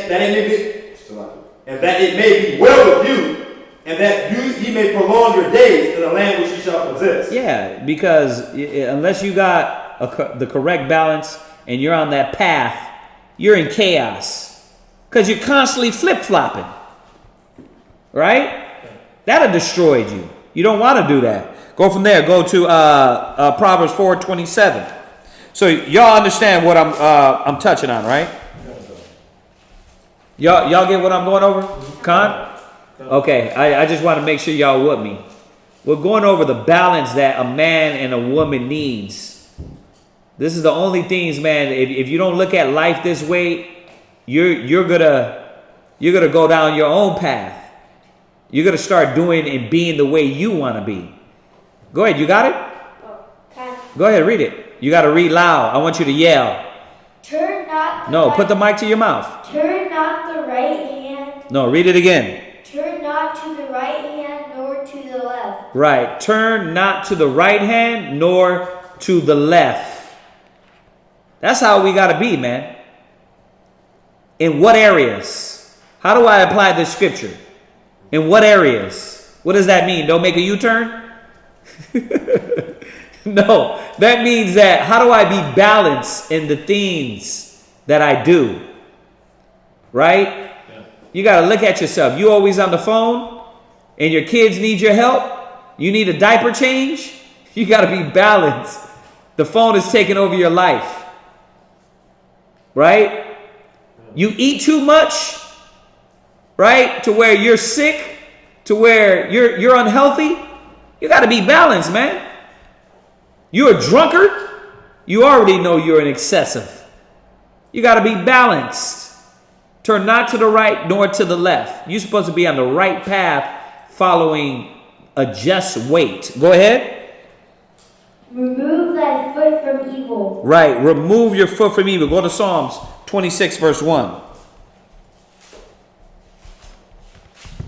Psalms 26 verse 1, because I want to get to these other points here. Oh, man. Go ahead. Psalms 26 verse 1. Go ahead. Judge me, O Lord. Yeah. For I have walked in mine integrity. I have trusted also in the Lord. Right. Therefore I shall not slide. Yeah. You're not going to slide as if you're looking at yourself. You're not going to be moving from left to right and your life is going to be in shambles. I mean, this ain't a bipolar class, but I can understand why a lot of people are that way, because they don't look at their life and understand, let me do away what is not needed. Let me shave off a little bit here. Right? It's like my rib had to do. She knew, okay, our family's big. So am I going to be able to get this house clean 24/7, 24 hours a day, 7 days a week? Right? Because she's that type of person to where anything is out of order, in her old mind, she loses it. But she had to come to reality and balance herself out. Not saying that she just all of a sudden just gave up. But what she had to do is balance it out and say, hold on. If I'm too excessive and I want everything too clean all the time, my life is going to be irritated. Because I'm not going to get it clean all the time with my kids around and then the little guy that just run around. So how do I balance it? I got to balance my mind, or else I'll be too much in that. And I know it sounds so small, right? But that little thing can do what to your life? Terrorize your mind and your brain and your life. See, I can't live like this. It's always dirty. It's always messy. You did that because it was dirty? Well, you just dirtied the whole house with your brains on the wall. Right? But it be so small that we let these things go and we don't realize, dang, that's wrong. See? And it's little things like that where I had to learn, what to say, what to speak, to be able to be a motivator to my family, my kids, my wife, brothers, sisters, or what not to say. A lot of brothers don't know that. They don't know how to balance it out. They think everything is supposed to be a cut, a chop, a slice. They don't know this because they don't think there has to be any balance. But that's why I'm going through these scriptures to show you. Hold on. Slow down, Mr. Hebrew Israelite, gangster disciple for Yahweh Shai. Okay? There's got to be a balance. We're going to get into that. Where you at? Psalms 26 verse 1. Judge me, O Yahweh, for I have walked in mine integrity. I have trusted also in Yahweh. Therefore I shall not slide. Therefore I shall not slide. Now, if I can find out where I'm at here, you go to Psalms 37:31. Psalm chapter 37 verse 31. Yeah. The law of his power is in his heart. None of his steps shall slide. If the Most High is in your mind, you understand why I went here. If the Most High is in your mind, you can't come with that, well, I am just the way I am, and knowing damn well you're too excessive in a lot of areas. Or you're not balanced in a lot of areas. I know we're talking and we're using this word excessive, but sometimes you got people that ain't even doing nothing. Like I said, you're scared to motivate and tell people the right thing. You know the law. The scripture says if you see your brother sin a sin unto death and you have the power to pull him out, but you want, well, I just left her alone because, I don't want to start. You in balance. You doing that to everybody. Then next thing you know, how many people and how much over time have you let these individuals just go? You could have been an effect on somebody around you, but because you're the type of person to what? I don't really want to stir up no dust, cause no drama. You think that's right. Like I said, there's so many points in this topic that we can talk about, that you see people in their life, us in our lives, that we're so imbalanced. We'd be here all day, man. But this is the mind state of those people, is because you're not thinking that, dang, the way I am, let me look at this and weigh this according to the law. Oh, damn, I realize, man, I'm that brother, man, that just come in here. If you've been in the truth for a while, you get that one brother that he hugs you and salutes you and he pounds you in the back with his knuckles. You be like, every time. He's the type of brother you got to tell AI, when you do that, that hurts. Like, you can't do that to everybody, right? You got to learn balance. And you're thinking, well, that's just how he is, brother. No. He might offend somebody, right? So we're learning these things as we become more better men and women in the truth. Go ahead. Where you at? Psalm chapter 37, verse 31. Right. Psalms 37 and 31. Read it one more time. The law of his power is in his heart.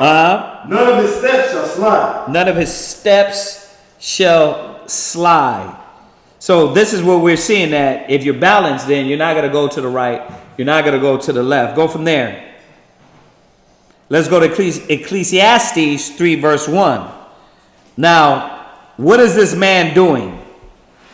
If he's balanced out, he's weighing everything. He's looking at himself in everything. He's watching how he deals in everything. But we're going to talk about speech. We're going to talk about speech. Right? Because like I said, there's a lot of different concepts we could talk about when you deal with balance. But we're going to deal with the main thing why did I choose speech? Because what's the first interaction with people? You got to talk, right? So speech is really is going to be the most powerful engagement that you're going to start dealing with people. You know what I mean? When you deal with people, it's going to be speech. Everything, our interaction, we're humans. Yeah, you see a person, but you got to interact. So you got to what? I got to speak. All right? But before we do that, go to Ecclesiastes 3 and 1. Ecclesiastes 3 verse 1. Go ahead. To everything there is a season. And a time to every purpose under the heaven. Balance. Balance. You got to know there's a time for everything. There's a time for everything. Everything ain't applied all the time in one aspect or one perspective. You can't be the same person in every predicament. Paul said it himself. I became all things to all men to win them over in Christ. To the weak I became weak. To the bruised I became a brew. Right? To the Gentiles I became a Gentile. Right? There's a diversity. Knowing where you got to be balanced at. Okay, this person don't need that. Let me approach the situation this way. But you won't know that if you don't think, oh man, I got to learn myself. I got to rebalance myself. I got to learn the diversity of the commandments and the laws and the scriptures. I'm going to say it again. I did a whole class on Yahushua and his diversity and how he dealt with our people and how he dealt with the Pharisees and Sadducees. When you look through all the scriptures, you go back to Joseph. How did he deal with Pharaoh? You know what I mean? Did he deal with him, cursing at him, yelling at him, calling him a nasty heathen? Right? When you go to Shadrach, Meshach, and Abednego, did they just give in when they said you're going to eat this food? Right? Did they bow to that? But were they still up in the body with the government? That's the diversity of the Bible. This is what a lot of brothers and sisters don't see. That, like, when you go through all these chapters in every scripture, like go back to Abraham, when he dealt with the nations, when he dealt with Abimelech, when he dealt with the Sodomites. Look at all his diversity and how he dealt. He wasn't just one way. We get it wrong. A lot of Hebrew Israelites think, oh no, I'm just one way. I'm this barbarian coming in and not being able to think and apply and assess what needs to be applied in that arena. So you got to know there's a time for all things, man. Go from there. Go to Ecclesiasticus in the Apocrypha 4 and 30. And y'all got to see why I chose speech to talk about speech when it comes to this balance. Ecclesiastes chapter 4 verse 30. Go ahead. Be not as a lion in thy house, nor frantic among thy servants. See, because it comes with the territory. If I'm not going to be excessive, and I'm not going to be a lion in my house, what's the first thing I got to learn? What does the lion speak through? He roars, right? A lot of brothers is all roar. A lot of sisters is all roar. They don't know how to deal, man. They don't know how to speak. They don't know when to speak. They're always, well, I was raised like this. This is just how I am. Nah, you got to correct that. You got to change that. Watch this. Read it one more time. Be not as a lion in thy house, nor frantic among thy servants. Why is he saying that? What does it mean, frantic? It's scary. Nah, frantic. Watch, look up frantic. This is how it is, man. Now, yeah, this is pointing out one side on how we have to deal amongst our household, amongst brothers and sisters. But watch this. We're going to hit the other side too, so don't worry about that. Yeah. Frantic. Emotionally out of control. You see that? That you're not balanced, man. You got people that are emotionally out of control. That's not what we're supposed to be. We're not supposed to be the guy that always kicks in the door and chops everybody's head off. Sometimes you got to slide in and you got to be that smooth operator. But that comes with you understanding that the Most High wants a just balance. See? Frantic. What else you got? Marked by fast and nervous disorder or anxiety-driven activity. Read that again. Marked by fast and nervous disorder or anxiety-driven activity. Anxiety-driven activity. You're moving frantic in the house. You're talking and you're blurting out things and you're saying things and you're that lion. The lion's for the men, right? And then the frantic is for the women. You're moving around the house frantic and saying things and cursing and yelling things out because you're irritated and slamming doors and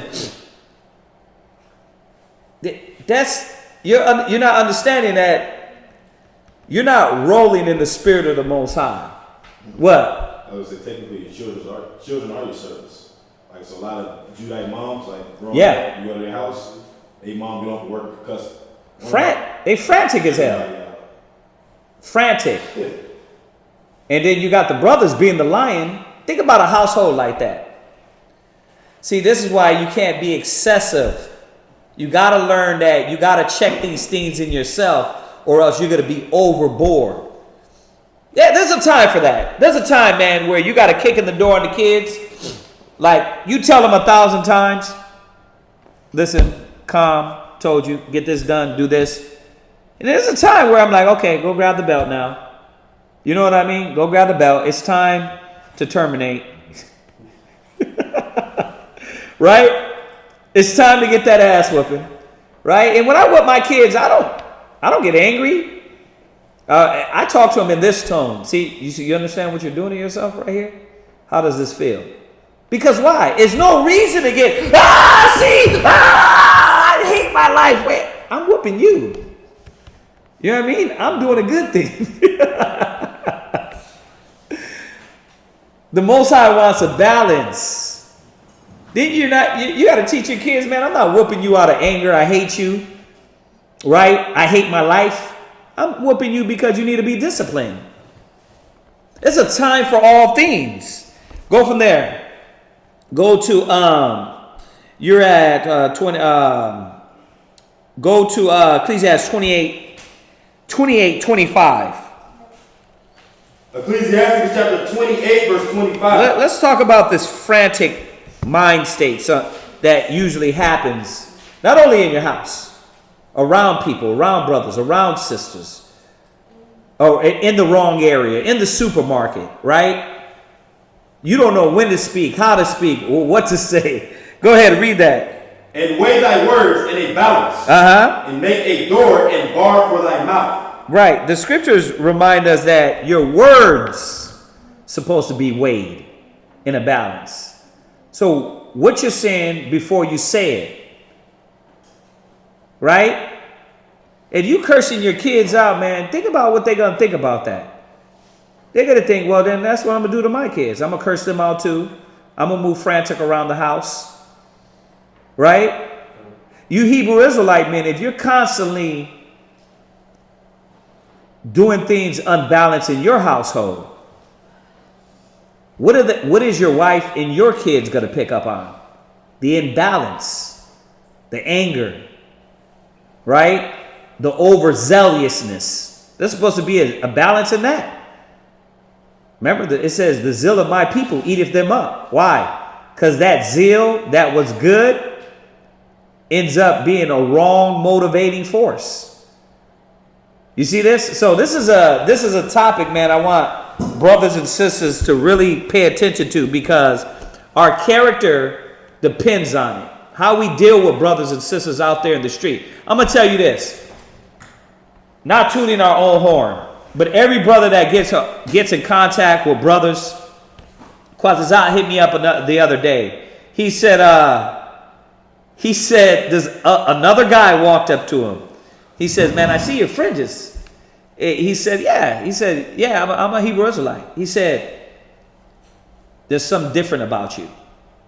He said, well, he was like, your whole vibe. I'm not lying. You ask him. This is what Quazazat told me the other day. He's like, and you're talking to me. So what does that mean? You got to think about the perception of the people. They're thinking every dang Hebrew Israelite is frantic and a lion, and the nigga can't even be talked to. That's not what we're supposed to be. We're supposed to be approachable.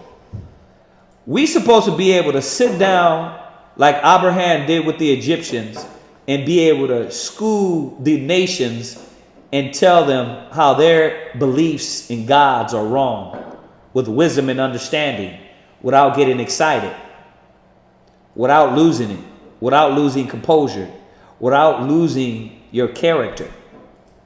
These are the things we got to understand. And then, yeah, there will be a cry out loud, a spare not, lift up thy voice. But there will also be a speak comfortably to the daughters of Zion. There be the balance, right, to dealing with those people. So these are the things that we're going to get better at if we look at ourselves and examine ourselves. You won't be the frantic. You won't be the lion. You won't be the over quiet person. You won't be the I don't want to bother with anybody. I just want to be by myself person. All that's off too. You unbalanced. You always want to go to your room and hide out. You never want to be around. You never want to be amongst body of people. So it's in all these arenas we got to look at. We're on speech now. All right. So read that one more time. And weigh thy words in a balance, and make a door and bar for thy mouth. You got to control your mouth and understand when the best time to say what, where you at, who you around. I mean, the scriptures go over this, speak on this. If y'all don't know this, y'all missing out on something. Read that. Go to Ecclesiastes. You are at what? Go to Ecclesiastes 21:25. Ecclesiastes chapter 21, verse 25. Go ahead. The lips of talkers will be telling such things as pertain not unto them. Right. But the words of such as have understanding are weighed in the balance. You see that? If you have understanding, you got wisdom, you're not going to be all over the place. You know what I mean? You're going to understand what is needed, right, for that time. What's needed for your children, what's needed for your rib, the right timing. Wives, what's needed for your husband, right? You know I had to throw that one in there. Wives, what's needed for your husband, what he needs to hear to motivate him, to encourage him, to encourage your kids, to encourage your family. Read that last part again. Come on. Ecclesiasticus chapter 21, verse 20. The last part, but the words, go ahead. But the words of such as have understanding are weighed in the balance. Go to Ecclesiastes 36:23. Ecclesiasticus 36:23. Read that. Ecclesiastes chapter 36, verse 23.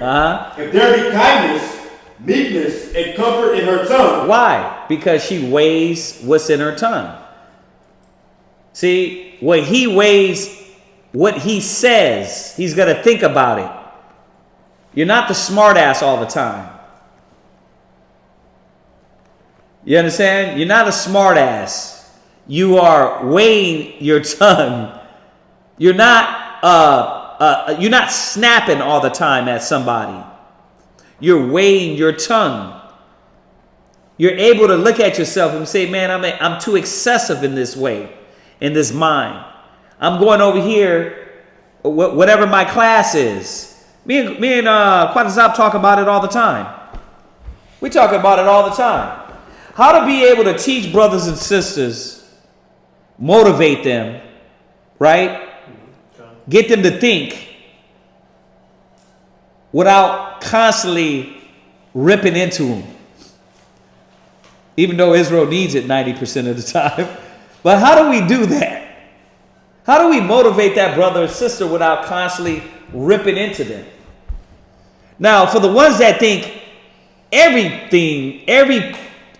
a scripture is correction, just when you give it, you don't even say nothing. You hit it with this, what I do wrong. You don't understand anything. I ain't talking about you. I'm talking about the ones that understand how to deliver it when it's time to deliver a check and how. You see that? This is where our speech got to get better at. Our teaching got to get better at. Your household got to get better at. Households are destroyed through what? Communication. Talk. How you deal with each other. Yelling at each other. Cursing at each other. Calling each other names. It all has to do with the speech. These are the things that we got to put away. Read it one more time. Ecclesiastes chapter 36 and 23. Verse 23. If there be kindness, meekness, and comfort in her tongue, then is not her husband like other men. This is the balance that we're all learning. When you go in the job office, right? You're gonna go get that job. How do you speak? What tone? I called somebody at T-Mobile the other day. I called and she was like, "Yeah, we out here in Dallas." Then she switched up to her white voice quick. I was like, "Wow, she did that pretty good." Right? She did that quick. It was funny too. But that's the thing. You got to know what arena you're dealing in, man. Right? You wives got to know what you're telling your husband, how you're going to start out his day. How you going to start out your day? It's all in the speech. It's all in what you say. Go from there. Go to 28 verse 17. Ecclesiastes 28 verse 17. The stroke of the whip maketh marks in the flesh. Go ahead. But the stroke of the tongue breaketh the bones. Yeah. Are you breaking this brother's bones? You breaking this sister's bones, or are you healing them? Now, I'm going to say it again. Everything is out of balance, but at the same time, everything needs balance. So sometimes you got to come in and break bones. Sometimes you have to come in and break bones. But is that all the time? Are we constantly breaking bones? No. You got to know how to be able to heal with your tongue. Read it one more time. The stroke of the whip maketh marks in the flesh, but the stroke of the tongue breaketh the bones. Go to Proverbs 10:32. Proverbs 10:32. I know I'm out of time. Read that. I want to get to this point of the of how it's helping you. Go ahead. Proverbs chapter 10, verse 32. Go ahead. The lips of the righteous know what is acceptable. Read it again. The lips of the righteous know what is acceptable. There's a time for all things. An unjust balance is wickedness. Is an abomination. You, or the lips of the righteous, know when it's time. Brothers, sisters, you're supposed to know when it's time. If I tell him this right now, how is he going to react to it? If I say it like this, what is going to be said? Okay, if I got to restore one in the spirit of meekness, this brother or sister is down and out and hurt. How am I going to deliver this message? Go ahead. But the mouth of the wicked speaketh frowardness. See? They don't know when to say, what to say, how to say it. They don't care. That's the point of this. That's the point of the topic. They're not caring about how they deal in these different arenas because they don't think about an unjust balance. They're thinking about what? This is the way I am. You're trying to change me. I've been like this all my life. Look at what the scriptures is telling us. Proverbs 18. Proverbs 18 and 6. Read that. Proverbs 18 and 6. A fool's lips enter into contention. And where does it get you? Because you think like that and you don't think that you got to deal right and come correct with people. A fool's lips enter into what? Contention. Yeah, me and Mustafa was talking about this. You know, with his kids and how they was approaching a situation with their teacher. You got to be strategic. We're teaching the kids how to use wisdom and be wise as serpents and harmless as doves. So you see how this balance applies in every arena? David was foaming at the mouth. He knew how to apply wisdom in that moment and speak to him as he was a crazy man. Yahushua was asked, "Are you the king of the Jews?" Thou sayest. He knew how to apply in that arena. Oh, you lying. Well, Yahushua lied there. No, he didn't. He just said, you're saying it. He didn't answer the question. Right, go ahead, read on. And his mouth calleth for strokes. And see, I'm going to say this again. For men and women. But we're going to go a little bit to the women's side on this. Read it again. A fool's lips enter into contention. See, because you don't know how to speak and what to say and when to say it, you can see that what you say keeps getting you into arguments, contention, fighting. And that's what women, you have to understand. Your mouth is that bringing on contention. You're supposed to be a pillar of rest to your husband. How are you talking to him? Are you always combative? Well, why you act it that way? You're trying to read too much into it. Read. And his mouth calleth for strokes. And his mouth calling for what? Strokes. Yeah, it's always a fight. All I said was, could I get some milk and cookies?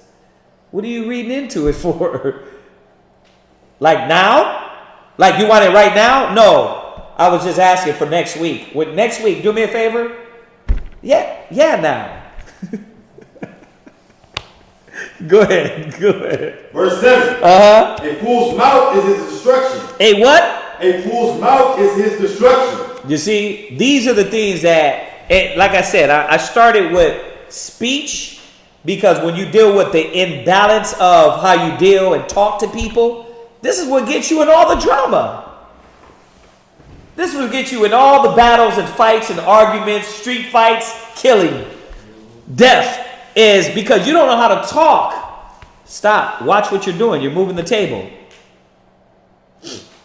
Go ahead. And his lips are the snare of his soul. And that's what gets you dead. How you speak, how you talk, how you deal with people. You think you can kick in the door with everybody like me and Yeshaya was talking about the cats. The cops was messing with them and telling them to move, and all they had to do was move over a little bit. But they're thinking, no, I'm standing bold for righteousness. That 1 centimeter over is me giving in to the system, to the man. No, it's not, bruh. If that was the case, why did Yahweh Shai do it? Why did Yahweh Shai tell him thou sayest and speak in the manner of like calming with wisdom to the Pharisees and the Sadducees? So this erratic, I got to be erratic all the time and I got to punch everybody in the face all the time. That's not wisdom. There's a time for all things. Go from there. Did you finish that? Down to verse 8. Verse 8. The words. No, that's fine. That's fine. Go to Proverbs 14. No, 16, verse 27. Proverbs 16, verse 27. Proverbs 16, 27. Go ahead. An ungodly man diggeth up evil. And in his lips there is as a burning fire. You see that? I want y'all to pay attention to these two. I could not stop without going into these points. An ungodly man. Read it one more time. An ungodly man. You're at Proverbs 16:27. An ungodly man diggeth up evil, and in his lips there is as a burning fire. Meaning that you gotta spark argument, fight, battling, contention, strife. You just like, you ain't even thinking. You're not thinking what you're saying. Sisters, you gotta start thinking what you're saying in your house. Brothers, you gotta start thinking what you're saying in your house and in the streets. Because they shoot you down quick because you don't know how to speak. You don't know how to think. You're just saying, you're just like, I grew up a real nigga. No, you're not. You're going to die. You're going to get shot. You ain't true. You're going to be the trillest dead nigga on earth. What? I'm sure there's a lot. Go ahead and drop it. I'll let you. I ain't going to deny you. Go ahead. Ecclesiastes chapter 28, verse 12. Go ahead. If thou blow the spark, it shall burn. Yeah, I had that one, but I cut it out. Oh, okay. No. It's in there. You're in the spirit. If you blow the spark, a lot of people really don't know how to quench the fire. Because this childlike nature, childlike mentality that's what they're into. They're into what Esau says a man is. Esau says what a woman is. But a real man in the knowledge, a real woman in the knowledge there's a growth. There's a level and an evolution of what you're supposed to be. We got to get better at it, man. This speech is how we interact with people, right? This is why I'm pointing this out. Read, come on. If thou spit upon it, it shall be quenched. And a lot of times that is not applied. Why? Because it be a contentious spirit on you. That's why when you go back to the other scripture, an ungodly man diggeth up evil, and his lips, in his lips there is a burning fire. A froward man soweth strife with what? Your lips. It says, and a whispers separateth chief friends. Finish where you at. And both these come out of thy mouth. Right, and both these come out of thy mouth. So, just showing, man, that a lot of these things that is causing a lot of commotion in your life is because you don't have a balance of how to speak, how to deal, how to approach the situations, how to be that grown man and grown woman, and how to deal with life. You just talk like a child. Say the first thing that comes to your mind. You're angry, you spit that out. You want to curse somebody out, you spit that out. Right? You're upset, I'm going to start an argument. Right? You're not controlling anything. But, I mean, of course, I shouldn't have took questions, but I did. So we're going to end it there. If anybody got any questions or statements on that, anybody got anything? quick to fight and slow to apologize and diffuse. That's a problem with a lot of people. That's why you got Mustafa trash talking, right? Khan, Trillis in the dirt. Khan, I speak about this to my children all the time. Think before you speak, Eddie. That's right. And nowadays, young black and Hispanic kids, don't teach them how to deal. Mustafa was telling me, man, that his son got in an interaction with them with his teacher because he didn't want to stand and do the Pledge of Allegiance. So your kids got to have wisdom and be able to tell them why. If you're not teaching you, think about it, man. Most of us don't sit down and talk with our kids about that and show them, listen, do you understand about this, how to approach this situation? What are you going to tell them when they say to you, well, why you don't stand for the Pledge of Allegiance? Because my dad told me not to. Wrong. Because I hate the white man. Wrong. You know what I mean? Like, no, you're not going to say that. You see what I'm saying? You got to use wisdom and talk to them. But you don't teach your kids, they're going to watch you. And they will say, yeah, because the white man's the devil that the Bible speaks of. They're going to be like, okay, we're going to have to check you and your house out now. So, yeah, y'all got some good points in here. What else? Right, Dawiyah, Khan, James. But the tongue can no man tame. It is an unruly evil, full of deadly poison. And that's why the other scripture says you got to put bars on your mouth. Now, when you think about that, and the bars is on your mind. You got to understand why to be balanced and why to grow the hell up. A lot of people don't look at it that way. They look at it as, I'm going to say it again, I am this type of person. I roll like this. They come into the truth and bring all that old stuff in the truth and say, I don't got to change. The only thing I got to do is have the Bible down, chop people up. You're not reading all these scriptures about speech, about the tongue, about how you deal with people. I'm going to say it again. This is what I thought. When I thought I had the Bible, when I first came in and started to work with the brothers, I thought, long as I had the Bible, I was right. Long as I can spit these bars, I'm right. If I could chop you up, I'm right. But there was no tact. There was no right spirit behind it. There was no example of Yahweh Shai within that.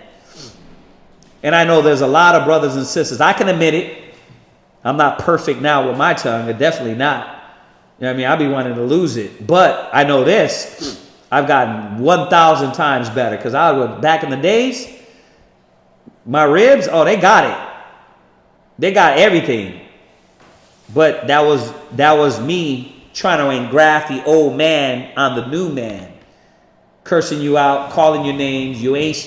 That's why you know what I mean? The Most High is going to drive your belly into the earth. And, you know what I mean? Once you walk outside, you're going to get hit by a car. You know what I mean? It's like, damn, you really want that to happen to your rib?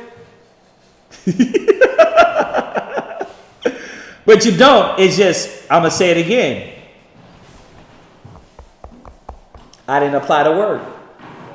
And when it came to this concept, I had no idea until I started actually studying and reading. Then I had to be a man and put away childish things and say, no, that's not the spirit. I'm gonna cut her still, but it's gonna be in the right way.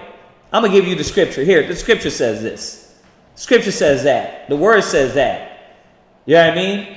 And instead of saying that I want you to get hit by a car, I'm going to pray for you, right? I'm going to do like the scripture say. I'm going to pray for you. I'm going to ask the Most High to show you. Right? Like I said, man, we all have to grow the hell up. So that's it on that, man. Y'all know the deal. We'll be back here tomorrow. We'll be back online tomorrow in Houston. So tune in, live Sabbath class. If there was anything we missed, or remember, you brothers and sisters that are catching us on Facebook, we have our channels, our YouTube channels. Log in to this channel, ISBHBK, and we got our other channel. So like, share, subscribe, get it all out there. All right. Other than that, let's say shalom, y'all. Shalom. Keep the Bible on cop. The Most High is my rock. Now.